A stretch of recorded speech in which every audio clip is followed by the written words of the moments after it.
деревьев не было, и, собственно, парк, который мы сейчас видим, он начал засаживаться уже в 1934 году. Недавно в Сыктывкаре был организован новый экскурсионный маршрут по городу. Начинается он в местечке Кируль, возле бывшей деревянной школы номер 13 на улице Савина. Есть, наверное, такая гипотеза, что она была построена из тех бревен, которые в 16 году продал купец Осипов Кирулю, чтобы построить церковь. Ну, вот случилась революция, естественно, конечно, для церквей стало. Было очень тесно в церковно-приходской школе, и поэтому вот жители Кируля, они решили, что им нужна новая школа. И они использовали эти бревна.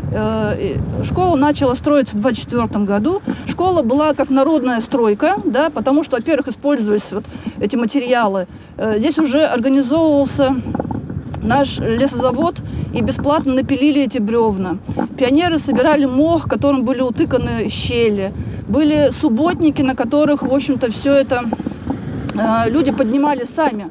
Была вызвана бригада из, по-моему, все-таки Судоры, с Иба Удорского. И таким образом подняли этот дом в 1928 году. Сейчас здание обнесено сеткой и ждет инвесторов, которые займутся его реставрацией. В 2005 году часть школы сгорела. Тогда на ее восстановление денег в казне не нашли. Стены со временем обвалились. А ведь когда-то деревянная двухэтажная школа в местечке Кируль была настоящим украшением города.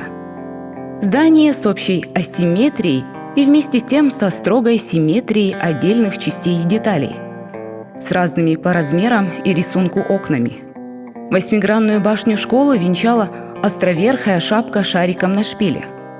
Площадь почти 1200 квадратных метров. Для Усть-Сысольска начала 20 века здание поистине уникальное. Была сцена, был зал большой, там были танцевальные вечера, был драм-кружок, который вел артист драмтеатра.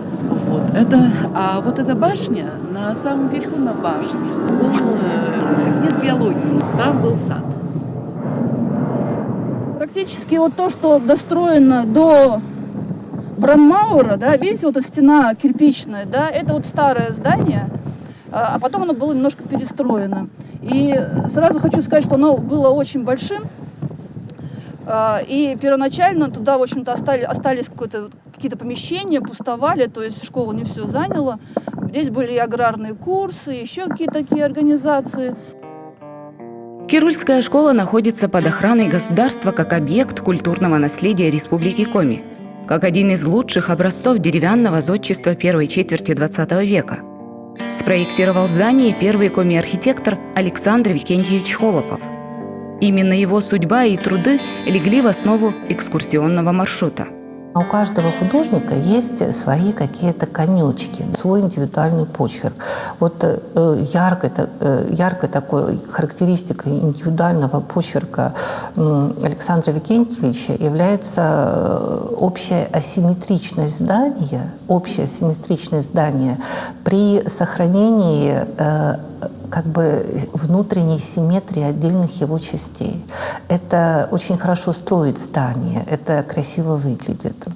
Любимый его еще один конек – это башенки. Да, вот посмотрите, вот если смотреть на улицу Кирова, то после здания школы появилось еще одно здание с башенкой, потом еще одно здание. В его проектах есть двупросветные помещения, да, которые не очень характерны для народного строительства и в целом для севера. Это когда вот окна одного помещения расположены по противоположным сторонам, и за счет этого получается, что вот сам зал наполнен воздухом. «Жизнь на сломе эпох». Так называется книга сотрудника Национальной галереи Людмилы Ивановны Кочерган об архитекторе Холопове. Название очень точно отражает судьбу Александра Викентьевича. Его жизнь действительно была насыщенной, интересной и вместе с тем трагичной, как и само время. Родился и вырос будущий архитектор Александр Холопов в 1880 году в деревне Кочпан в Ильгородской волости в семье крестьянина-иконописца Викентия Холопова.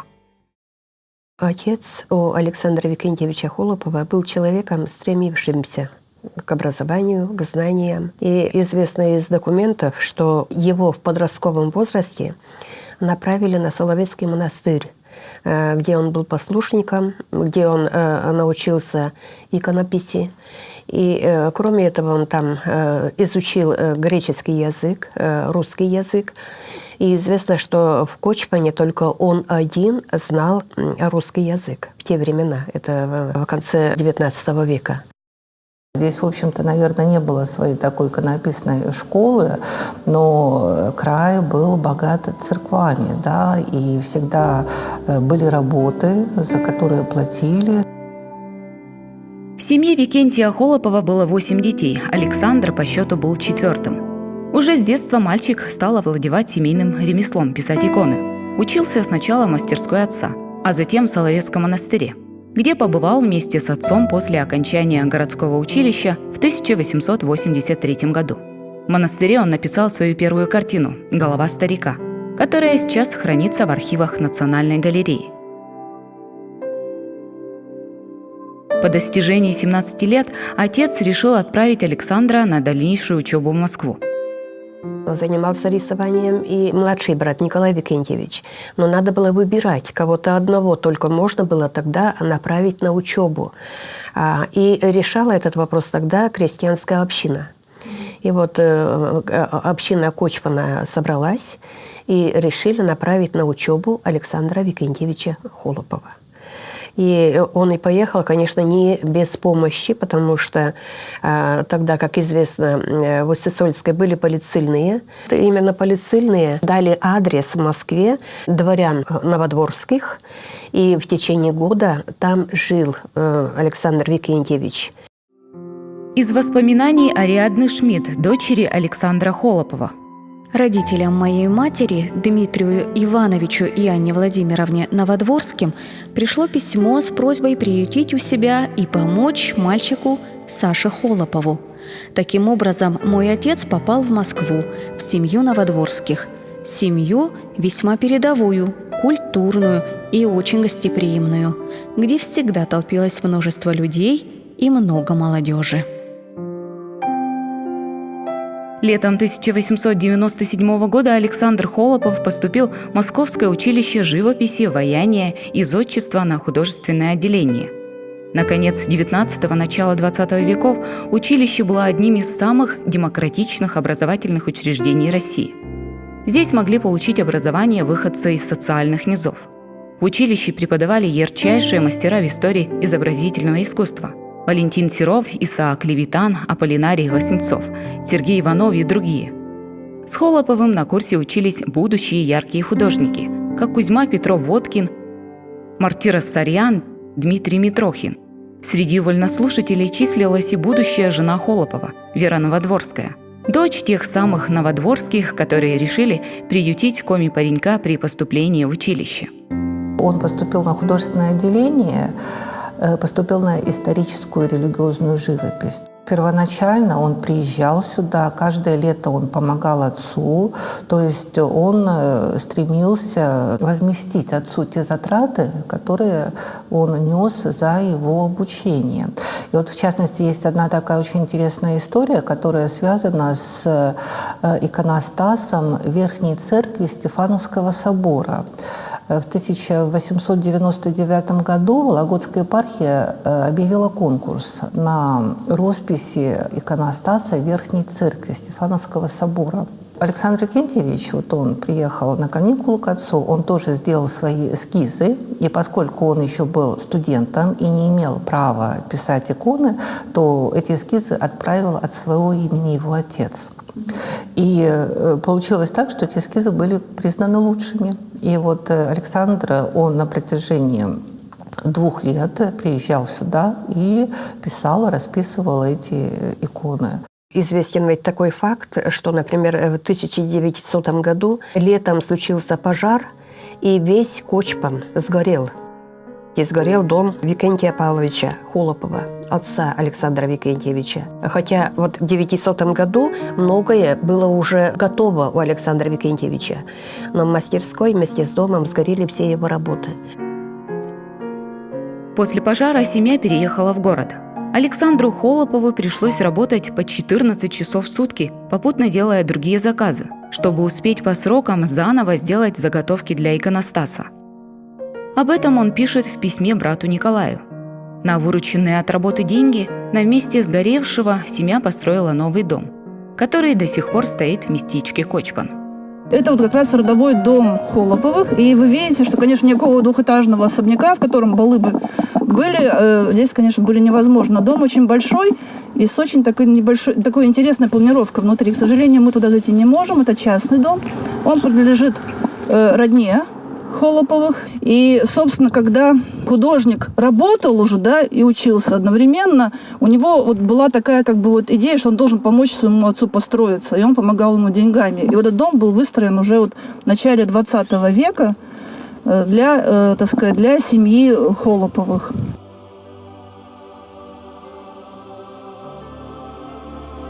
Сохранилось несколько работ периода учебы в Москве. Среди них икона Рождества Христова, хранящаяся в Национальной галерее. Окончив живописное отделение, Александр Холопов остается еще на год в Московском училище и переходит на отделение архитектуры. Саша погнался за длинным рублем. Именно так, по словам дочери Холопова, отозвался его друг и однокурсник Кузьма Петров-Водкин. Архитектурное отделение считалось более привилегированным. В 1906 году Александр Холопов окончил училище с малой серебряной медалью, получив сразу две профессии – архитектора и художника. В тот же год женился на Вере Новодворской. Из воспоминаний Ариадны Шмидт, дочери Александра Холопова. Первое время по окончанию училища с работой у отца было очень туго. Я часто слышала от него самого рассказы, как плохо им с матерью приходилось тогда. Хватались за любую возможность заработать, делали даже рисунки для конфетных оберток. Первый заказ, который получил мой отец, был на постройку маленькой часовни в имении помещицы Арсеньевой, родственницы Лермонтова. Вряд ли эта часовенка сохранилась. Я ее знаю только по отцовской акварели, которая висела у него в кабинете. Окончил Московское училище живописи, вояния и зодчества. Затем на следующий год он едет в Петербург, поступать в Императорскую академию художеств, поступать сразу на 3-й курс, потому что у него уже было образование архитектора, он имел право работать помощником архитектора.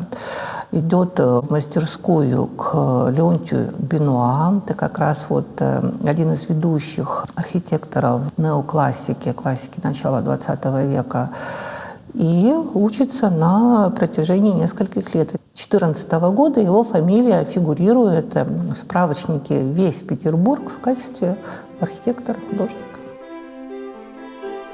Друг-художник Петров-Водкин помогает Холопову устроиться на работу к петербургскому архитектору Роману Мельцеру. Параллельно начинающий архитектор учится в академии. Из воспоминаний Ариадны Шмидт, дочери Александра Холопова. Всякий начинающий архитектор должен был работать помощником у какого-нибудь архитектора-мастера.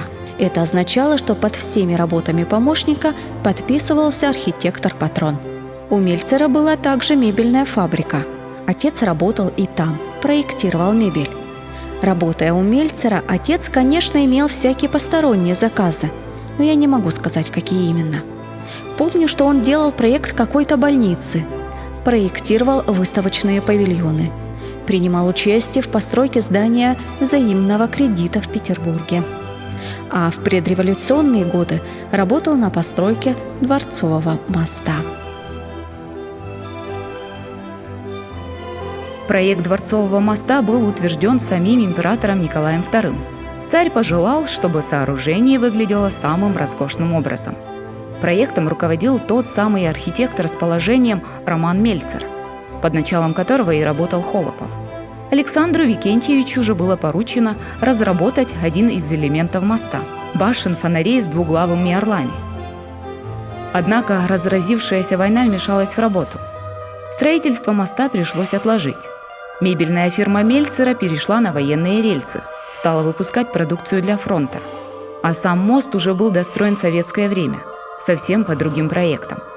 Он работал с Лидвалем, он на протяжении 10 лет сотрудничал с Романом Федоровичем Мильцером, он занимался интерьерами.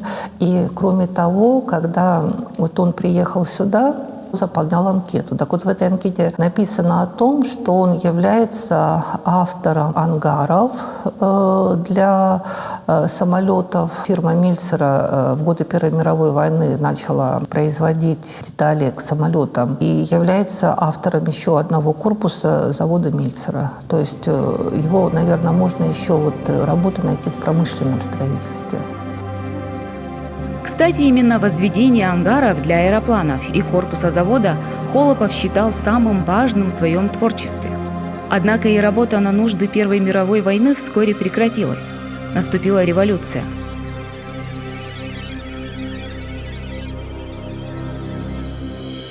Оба патрона Холопова, Мельцер и Лидваль, вынуждены были эмигрировать. В Петербурге начались беспорядки и голод. Все, кто находился в Петербурге в 1918 году, все, кто оставил воспоминания, все пишут о том, что это было самое голодное время. Голод 1918 года, он, конечно, может быть не сравним с блокадой, но это было одно из самых тяжелейших времен для города. Александр Викентьевич, он остался без работы. У него жена была, дочь на иждивении. Их нужно было чем-то кормить, и в мае 18 года они отправляются на родину Александра Викентьевича. Очень многие уезжали. Большая часть, правда, известна из фильмов. Люди ехали в Крым, на юг. А здесь получилось так, что поехали на север, на родину.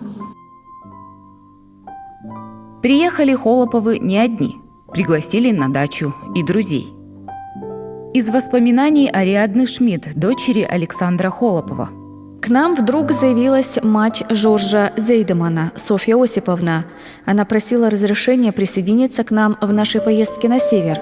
Маме не очень улыбалось это.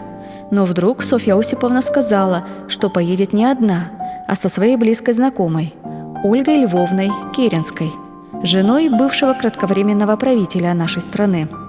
Ей, его жене, необходимо было уехать куда-нибудь, чтобы не быть на виду. Мама моя была горячей поклонницей Керенского.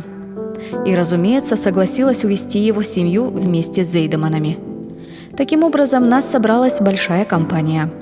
Зейдеманов было 4 человека. Ольга Львовна Керенская ехала с 2 детьми. Александр Викентьевич по характеру, видимо, был очень таким доброжелательным, умел относиться с уважением к людям. Он не остался в доме отца, а уступил свою комнату, и даже уступили мастерскую, которая была самой светлой комнатой в этом доме для Ольги Львовны с ее сыновьями, а сами стали снимать квартиру в Усть-Сысольске, в городе. Она была недолго. Вот они приехали весной 18 года. Есть, конечно, и воспоминания. Мой свекор еще рассказывал, что жили они летом как раз в Кочпане до глубокой осени 18 года. Сыновья были подростки, и они очень любили гулять по окрестностям. Один из них любил ходить на охоту. И даже, по-моему, перед отъездом подарил ружье Николаю Викентьевичу. Из воспоминаний Ариадны Шмидт, дочери Александра Холопова. При приезде в Усть-Сысольск мы первое время поселились в селе Кочпан, у бабушки в доме. Была еще жива мать моего отца, Мария Афанасьевна. Она носила сарафан и повойник. По-русски не говорила. Когда отец после 17-летнего отсутствия приехал домой, оказалось, он забыл родной язык. Он первое время не мог говорить с матерью, но потом вспомнил и свободно разговаривал, и уже не забывал языка. Вскоре семья перебралась в город. Супруга Александра Холопова, Вера Дмитриевна, устроилась учительницей рисования в ремесленную и еще 3 школы Усть-Сысольска и близлежащих деревень. Также она много рисовала портреты местных жителей, виды города и даже делала зарисовки к комик-сказкам. Александр Викентьевич же поступил в отдел народного образования и был назначен заведующим музеем. Музей был создан Цембером, это тоже очень известное имя в истории и музееведения, и архивного дела Республики Коми. Но Цембер уехал, и вот та коллекция, которую стал собирать Цембер, она как бы просто лежала, и ее нужно было, чтобы она за кем-то числилась, да, чтобы кто-то вел, чтобы музей действовал. Александр Викентьевич был тем директором, при котором музей переехал в каменное здание. Оно сейчас числится за Национальным музеем Республики Коми, и фактически была открыта первая экспозиция. Он был одним из тех людей, кто продвигал это здание для музея. В 1924 году, на 7 ноября, музей распахнул свои двери постоянной экспозиции. До этого там была совпартшкола. А вообще-то здание относилось к образованию. Из воспоминаний Ариадны Шмидт, дочери Александра Холопова. Отец был единственным сотрудником этого музея. Была, правда, еще сторожиха по имени Евлания, видимо, вдова с ребятишками. Когда заведующий уходил в отдел народного образования, а Евлания уходила полоскать белье, за сторожем музея оставался ее сынишка. Коллекции музея быстро пополнялись. Приносили экспонаты и местные жители. Но большая часть фонда пополнялась за счет изъятых церковных ценностей. Александр Холопов сам бережно относился к церковной утвари. Старался поставить ее на госучет, сохранить их как объекты культуры. Когда Коми получила автономию в 1921 году, здесь просветительство было очень сильно, да, и вот была поддержана идея создания вуза, высшего учебного заведения, педагогического прежде всего, которое бы готовило кадры для школ. Зырянский институт народного образования, он просуществовал около 2 лет, он находился, кстати, вот здесь, вот в этом здании, где мы с вами сейчас разговариваем. И туда, конечно, собирались кадры. Пытались привлечь всех наших ученых, но это не получилось. А уж кто был в это время в Высоцке, конечно, привлекли всех. Здесь был свой замечательный художник-преподаватель, это Александр Николаевич Поросятников. А вместе с Александром Викентьевичем приехала его супруга Вера Дмитриевна Холопова-Новодворская, которая тоже прекрасно преподавала рисование. Он решил взяться за преподавание высшей математики. Самое главное, что его образование позволило ему это вести. И он даже был избран деканом физико-математического факультета. Александр Холопов стоял у истоков создания института. Кроме математики, он преподавал родную ему архитектуру, историю искусств, геометрию. Начинать пришлось с нуля. Нехватка сказывалась на всем. Мебель изготавливали тоже сами, по холоповским эскизам. Что касается Сыктывкара Сысольска, то ведь он здесь был в те времена, когда не было строительства. И фактически были построены только вот школа, да, номер 13, которая сейчас находится в полуразрушенном, законсервированном состоянии, и здание метеостанции. Кстати, строительство метеостанции продвигало общество изучения Коми-края, в деятельности которого участвовал и сам Холопов. Метеостанция должна была стать научным учреждением при Краеведческом музее. На ней предполагалось не только вести наблюдения, но и анализировать и предсказывать погоду. Это было функциональное строение, без архитектурных излишеств. Оно стояло на окраине города. Сейчас это район Вечного огня. Метеостанция была снесена в конце 50-х годов. На ее месте был построен дом под шпилем. Самое известное, это у него 4 невоплощенных проекта. Они действительно такие очень столичные, можно сказать. Это проект Дома спорта или Дворца спорта. Это проект перестройки дома Дербеневых под театр, под Дом искусства. Это проект церкви и проект Народного дома. То есть вот эти 4 проекта, они предназначались для города. Если брать Дворец спорта, он просто представлен как бы у нас в коллекции самым разработанным. То есть там есть общий эскиз, общий вид, есть множество чертежей к этому проекту. Он достаточно интересен, то есть в нем чувствуется как раз его почерк с шпилем, башенками, флигелями. Он достаточно конструктивен, то есть он предназначен для определенных видов спорта, которые как раз культивировались, да, в послереволюционные годы. Мне, например, более всего интересен проект перестройки дома Дербеневых под театр. Это тоже проект был создан в связи с тем, что у нас появился театр, цирком Тивчук, театра Виктора Савина. И само решение этого здания внутреннее, с прекрасной сценой, да, пусть небольшой, с настоящим партером, билетажем. Когда читаешь в «Зырянской жизни», в нашей «Зырянской жизни», в газете, которая издалась в те годы, есть две такие небольшие статьи, в которые так это восторженно пишется о том, что вот, наконец-то в Усть-Сысольске появится каменный настоящий театр. И, наверное, возможность перестройки этого здания была в те годы. И еще что интересно, это то, что в этом здании планировался выставочный зал. И художники у нас жили, да, в те годы, дореволюционные годы. Он тогда много работал еще и в живописи. У него остались рисунки живописные окрестностей Усть-Сысольска, окрестностей Кочпана. Остались портреты. Не оставались супруги Холоповы и в стороне от театральной жизни Усть-Сысольска. Делали эскизы для костюмов и декораций и даже участвовали в подборе репертуара любительских спектаклей. А дочь Ариадна, будучи студенткой Зырянского института, участвовала в постановках. Сохранились портреты Ариадны, написанные отцом, в костюмах к разным театральным постановкам. Приехав сюда на одно лето, Холоповы задержались в Усть-Сысольске на несколько лет. Сначала отсюда уехала в Петербург на учебу дочь Ариадна, затем супруга Александра Викентьевича. В 25 году покидает Усть-Сысольский сам Холопов.